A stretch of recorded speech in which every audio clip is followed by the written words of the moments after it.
All right, let's move on to the next principle.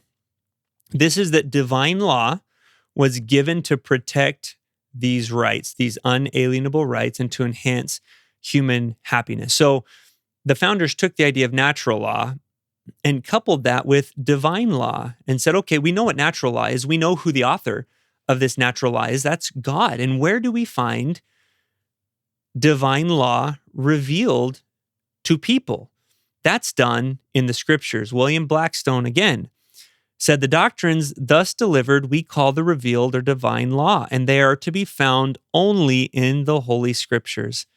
These precepts, when revealed, are found upon comparison to be really a part of the original law of nature as they tend in all their consequences to man's felicity. So the revealed law in the scriptures is the same as natural law. How do we know that? Because when we obey God's commandments, people are happier. That's what felicity is. It's happiness. They're more happy. They are more contented. Blackstone also said, man considered as a creature must necessarily be subject to the laws of his creator. This will of his maker is called the law of nature. This law of nature is, of course, superior in obligation to any other. It is binding over all the globe, in all countries, and at all times. No human laws are of any validity if contrary to this. So this is going back to the idea that there are things that are true, that are right, no matter what, no matter where, and no matter when you live. And any law that contradicts those, any human laws that contradicts them, like, hey, it's okay to go out and murder your neighbor if they have a car you like, that if a law were created that said that, that doesn't somehow nullify the natural law that says, thou shalt not kill. The divinely revealed law that says, don't kill and don't even get angry with your brother.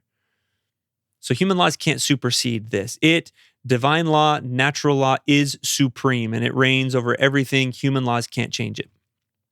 Now, there's a quote that I have mixed feelings about. Sometimes I really like it, and I've got a t-shirt actually that has this quote on it. And other times, I'm not so sure. This is written by Thomas Jefferson. It says, when injustice becomes law, resistance becomes duty. So you can see why that could be problematic. If you perceive something as being unjust, it's my duty to resist it. Well, people have thought that there are laws that are unjust that really aren't, and vice versa. So that one can be problematic. But what I like about this quote is he's hearkening back to this principle of divine law, this idea that just because you take something unjust, like it's okay to kill your neighbor, if that becomes law, that doesn't make it actually real. It doesn't mean that that's something that you should follow, that you are honor bound to follow. In that case, you should resist. That's your duty, to resist that unjust law. So that's kind of what Thomas Jefferson's getting at, how you apply that in political situations where things are happening that maybe you don't agree with, that are a little bit more gray than the thou shalt not kill commandment. That's kind of where it becomes a little tricky, but that's what he's getting to. He's using language of divine and natural law.